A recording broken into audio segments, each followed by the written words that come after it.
Art Lords نامی art group کے فنکار کابل کی دیواروں پر نقش و نگار بنانے میں مصروف ہیں۔ شہر میں آج کل دکھائی دینے والے فن کے بیشتر نمونوں کا سہرا اسی گروپ کے سر جاتا ہے جو 2014 میں قائم ہوا تھا۔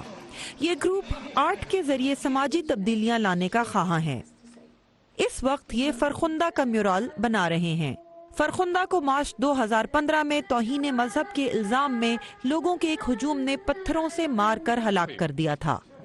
اگرچہ یہ آرٹ گروپ قدامت پسند افغانستان میں بہت احتیاط سے کام لیتا ہے، لیکن پھر بھی ان کے کام میں جرات مندی کا اظہار بڑھتا جا رہا ہے۔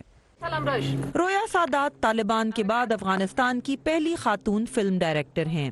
ان کی فلمز اور ڈراموں کو عالمی سطح پر سراہا جا چکا ہے، لیکن وہ طالبان کے ساتھ جاری مذاکرات پر تذبذب کا شکار ہیں۔ خب یکی از نگرانی اساسی همین هست که ہماری بنیادی تشویش یہ ہے کہ ہمیں نہیں پتا کہ اس فن کے بارے میں طالبان کی سوچ کیا ہے اور ان کا افغانستان میں میڈیا، سینما اور موسیقی کے بارے میں کیا رد عمل ہوگا۔ موضوع از نا چی خواهد بود؟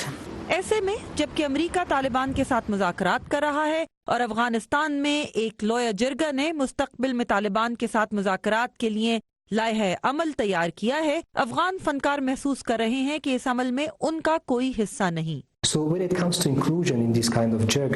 جب بھی جرگے، مذاکرات اور مشاورت ہوتی ہے تو بہت کم موقعوں پر آرٹسٹ اور ایکٹیوسٹ کو شامل کیا جاتا ہے۔ میرے خیال میں ہمارے لیے کابل میں ہونے والے جرگوں اور دوحہ میں ہونے والے مذاکرات میں کوئی جگہ نہیں ہے، لیکن ہم اپنا پیغام مذاکرات کی میز تک پہنچانے کے لیے راستے نکال لیں گے۔ امید شریفی کا کہنا ہے کہ ان کی امیدیں افغانستان کی نوجوان نسل سے وابستہ ہیں جو آرٹ اور موسیقی میں پلے بڑھے ہیں اور وہ اسے ترک کرنے کے لیے تیار نہیں۔ وہ کہتے ہیں کہ طالبان کو بھی اس نئے افغانستان کے ساتھ چلنا پڑے گا۔